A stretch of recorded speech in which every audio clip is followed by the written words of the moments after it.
आज बात कर लेते हैं वक्फ जमीन पर एक्शन की, क्योंकि सीएम योगी आदित्यनाथ ने वक्फ बोर्ड को लेकर बड़ा हमला बोला। सीएम योगी ने कहा कि वक्फ के नाम पर जगह जगह कब्जे किए गए, लेकिन यूपी में माफियागिरी नहीं चलेगी। देखिए इसी पर यह रिपोर्ट।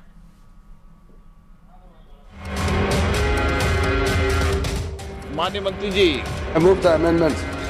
प्रश्न है कि माननीय मंत्री जी द्वारा प्रस्तुत संशोधन संख्या 2 को स्वीकृत किया जाए। जो सदस्य इसके पक्ष में हाँ गए। जो वक्फ संशोधन बिल पास होने के बाद अब एक्शन की तैयारी है। यूपी में वक्फ की अवैध संपत्तियों पर बड़ा एक्शन लिया जाएगा। वक्फ को लेकर सीएम योगी ने साफ किया है कि यूपी में माफियागिरी नहीं चलेगी। आयोजन करने जा रहे थे, उस समय वो बयान दे रहे थे कि प्रयागराज में कुंभ की भूमि भी वक्फ की भूमि है। अबे हमने कहा ये बोर्ड क्या भूमाफिया बोर्ड हो गया क्या? भूमाफिया प्रदेश में नहीं चल सकते। माफियाओं को तो हम पहले ही विदा करा चुके हैं प्रदेश से। अब उत्तर प्रदेश में माफियागिरी नहीं चलेगी। वक्फ संशोधन बिल पर समाजवादी पार्टी ने एक बार फिर बीजेपी पर निशाना साधा। सपा प्रवक्ता दीपक रंजन ने इस मुद्दों पर सुप्रीम कोर्ट रुख करने की बात कही। बहुत बड़ा खेल है और भारतीय जनता पार्टी की निगाहें जो है वक्फ की जमीनों पे गड़ गई, लेकिन हम समझते हैं कि हम लोग माननीय न्यायालय का दरवाजा खटखटाएंगे। मुस्लिम समुदाय के लोग माननीय न्यायालय का दरवाजा खटखटाएंगे। अधिकारियों की माने तो प्रदेश में वक्फ घोषित की गई 98% संपत्तियों में किसी का कोई आधिकारिक रिकॉर्ड नहीं है।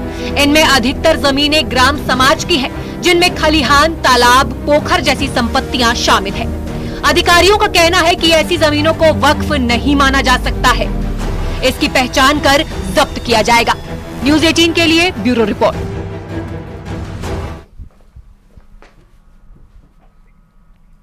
वक्फ बिल पास होने के बाद बिहार में सियासत चरम पर है। जेडीयू से मुस्लिम नेता एक के बाद एक इस्तीफा दे रहे हैं। वक्फ संशोधन बिल के विरोध में जेडीयू छोड़ने वाले नेताओं के बहाने आरजेडी और कांग्रेस के नेता जेडीयू पर वार भी कर रहे हैं, जिस पर पलटवार करते हुए केंद्रीय मंत्री। तो नसीराबाद से पुलिस की बड़ी कार्रवाई देखने को मिली। अजमेर से इस वक्त की बड़ी खबर आपको बता रहे हैं। नसीराबाद में पुलिस की बड़ी कार्रवाई देखने को मिली। 2 पिस्टल और जिंदा कारतूस के साथ युवक को अरेस्ट किया गया है। जाटिया गांव के पास से आरोपी को गिरफ्तार किया गया। तस्वीरें आपके सामने हैं उन आरोपियों की जिसको गिरफ्तार किया गया है। पुलिस ने पिस्टल और कारतूस को भी जब्त कर लिया है। तो नसीराबाद में पुलिस की बड़ी कार्रवाई, पिस्टल और कारतूस के साथ आरोपी को किया गिरफ्तार। सीधे तस्वीरें आपको दिखा रहे हैं। 2 पिस्टल और जिंदा कारतूस के साथ एक युवक को अरेस्ट किया गया है। जाटिया गांव के पास का पूरा मामला है।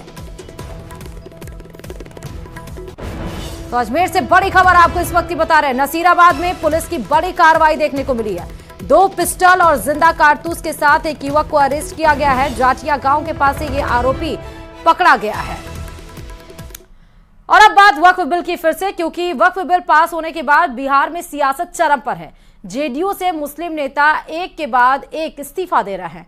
वक्फ संशोधन बिल के विरोध में जेडीयू छोड़ने वाले नेताओं के बहाने आरजेडी और कांग्रेस के नेता जेडीयू पर वार कर रहे हैं, जिस पर पलटवार करते हुए केंद्रीय मंत्री लल्लन सिंह ने कहा कि जिन लोगों ने पार्टी छोड़ी उन्हें पार्टी के अंदर भी कोई नहीं जानता। इससे उनकी हैसियत का अंदाजा लगा सकते हैं। देखिए रिपोर्ट। पार्टी नहीं रही, इन लोगों को पार्टी के संगठन में कोई जानता भी नहीं। आरजेडी को कुछ पता है कौन छोड़ के गया है? जेडीयू ने जिस मजबूती के साथ वक्फ संशोधन बिल पर बीजेपी का साथ दिया, उसके बाद नीतीश कुमार की पार्टी में मुस्लिम नेता एक के बाद एक इस्तीफा दे रहे हैं। मेरा मुंशी भी मेरा कातिल है, मेरा मुंशी भी मेरा कातिल है, मेरे हाथ में फैसला क्या देगा? जेडीयू के कुछ नेताओं ने पार्टी क्या छोड़ी, विपक्ष के नेता खुलकर तंज कसने लगे। वो छवि था, लोग कहते थे दम भर भर के कि साहब हम तो एकदम सेकुलर हैं, हम जो है पूरे बिहार में सांप्रदायिकता को कंट्रोल किए। कोई नीतीश कुमार पर निशाना साध रहा है तो कोई उनकी पार्टी का नया नामकरण कर रहा है। ये अब तो आदरणीय नीतीश कुमार जी का पार्टी जेडीयू का नाम बीजेपी यू कर देना चाहिए। अब जेडीयू कोई पार्टी नहीं रही। लेकिन सवाल है कि जिन नेताओं ने पार्टी छोड़ी है वो कौन है, उनके बारे में जेडीयू के नेता क्या सोचते हैं, तो जरा खुद सुन लीजिए। देखिए, ये जो भी नाम सुर्खियों में है ये पार्टी के किसी भी सांगठनिक पद पर नहीं है। इन लोगों को पार्टी के संगठन में कोई जानता भी नहीं है। अब जरा जेडीयू के पूर्व राष्ट्रीय अध्यक्ष और केंद्रीय पंचायती राज मंत्री ललन सिंह की जुबानी जेडीयू छोड़ने वाले उन नेताओं की हैसियत भी जान लीजिए। आरजेडी को कुछ पता है कौन छोड़ के गया है, कौन गया है, जिसका बहुत भारी प्रचार कर रहा है और आप ही का चैनल प्रचार कर रहा है कि बहुत भारी नेता है, बहुत सीनियर लीडर है।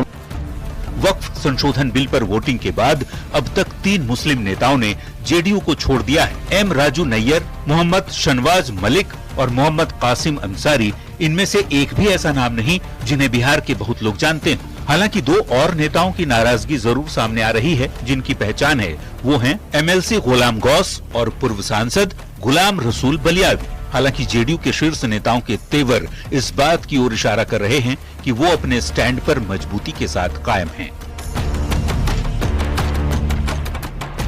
न्यूज 18 के लिए दिल्ली से अमितेश सिंह के साथ ब्यूरो रिपोर्ट।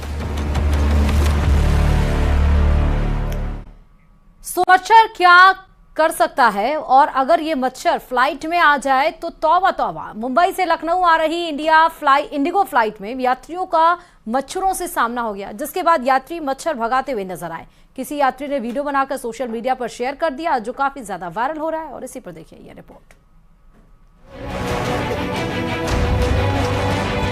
अगर आप फ्लाइट से कहीं जा रहे हो और फ्लाइट के अंदर आपका मच्छरों से सामना हो जाए तो सोचिए क्या हालत होगी।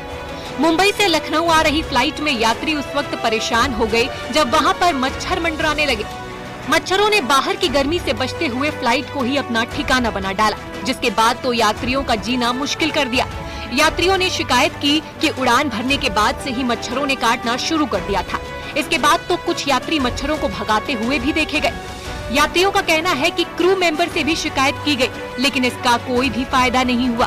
कोई सुनवाई नहीं की गई, जिससे मच्छरों ने सफर के दौरान उन्हें कष्ट में डाल दिया। इंडिगो की फ्लाइट 6E643 का ये वाकया है। फ्लाइट में सवार किसी यात्री ने वीडियो सोशल मीडिया पर भी पोस्ट कर दिया। लोगों की शिकायत थी कि एयरलाइंस कंपनियां लुभावने वादे तो करती हैं, लेकिन यहाँ साफ सफाई का ध्यान नहीं रखा गया, ये जानते हुए भी कि मच्छर डेंगू जैसी खतरनाक बीमारियां देते हैं। यात्रियों ने इंडिगो एयरलाइंस से नाराजगी जाहिर की और सफाई व्यवस्था सुधारने की मांग की है। यात्रियों का कहना था कि वो आरामदायक सफर के लिए निकले थे, लेकिन पूरे सफर के दौरान परेशान रहे। कोई सुनवाई न होने पर यात्री गुस्से में भी आ गए। ये पहली बार नहीं है जब इस तरह की घटना सामने आई हो। 31 मार्च को भी चेन्नई से आई फ्लाइट में ऐसी शिकायत सामने आई थी।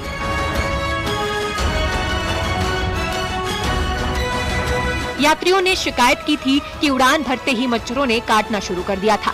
लोगों ने एयरलाइंस से मामले को गंभीरता से लेने के लिए कहा है। Bureau report, news 18। बॉलीवुड के दिग्गज अभिनेता मनोज कुमार का निधन हो गया। उनके निधन की खबर मिलने के बाद बॉलीवुड और उनके फैंस निराश हैं। मनोज कुमार ने एक से बढ़कर एक देशभक्ति वाली फिल्मों में अपनी अदाकारी निभाई। मुंबई के अस्पताल में उन्होंने आखिरी सांस ली। वो काफी समय से बीमार चल रहे थे। देखिए रिपोर्ट।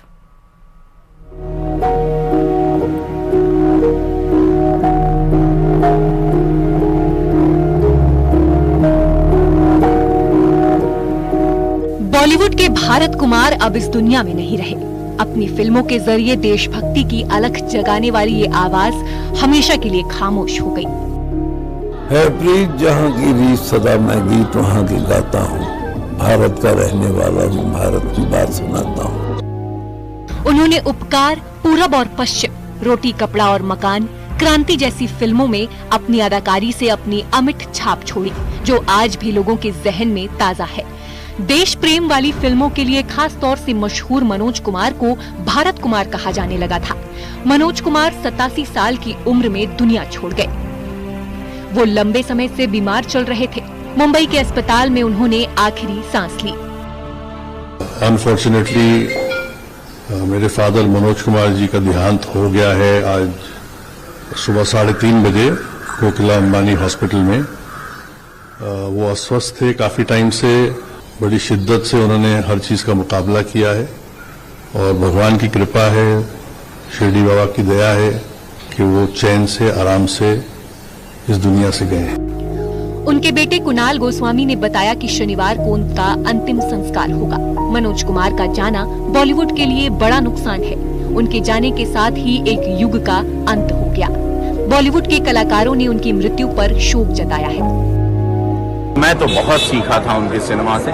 ये क्षति आज हम लोगों के लिए बहुत बड़ी है। एक ऐसे कलाकार जिन्होंने देशभक्ति अपने फिल्मों के द्वारा एक हर भारतीय में जो है देशभक्ति का भाव और भावना जगाई, तो सारा जो हमारी फिल्म इंडस्ट्री है ऐसे कलाकार के निधन पर बहुत ज्यादा शोकमयी।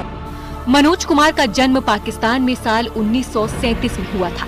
भारत पाकिस्तान के अलग होने के बाद उनके परिवार ने भी बंटवारे का दर्द सहा। उनके परिवार को पाकिस्तान छोड़ना पड़ा, जिसके बाद वो दिल्ली में रहने लगे। यहीं से मनोज कुमार ने शिक्षा ली। उसके बाद वो मुंबई चले गए। पहले तो वो फिल्मों में छोटे मोटे काम करते थे। दिलीप कुमार से वो बहुत प्रभावित थे।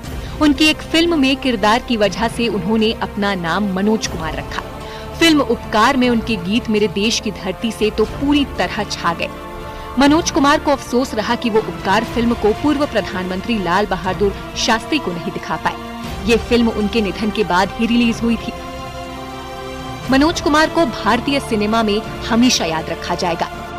उन्हें कई प्रतिष्ठित पुरस्कारों से भी सम्मानित किया गया, जिसमें राष्ट्रीय फिल्म पुरस्कार और कई श्रेणियों में 7 फिल्म फेयर पुरस्कार शामिल हैं। साल 1992 में मनोज कुमार को सरकार ने उन्हें पद्मश्री से सम्मानित किया था। Bureau report, news 18।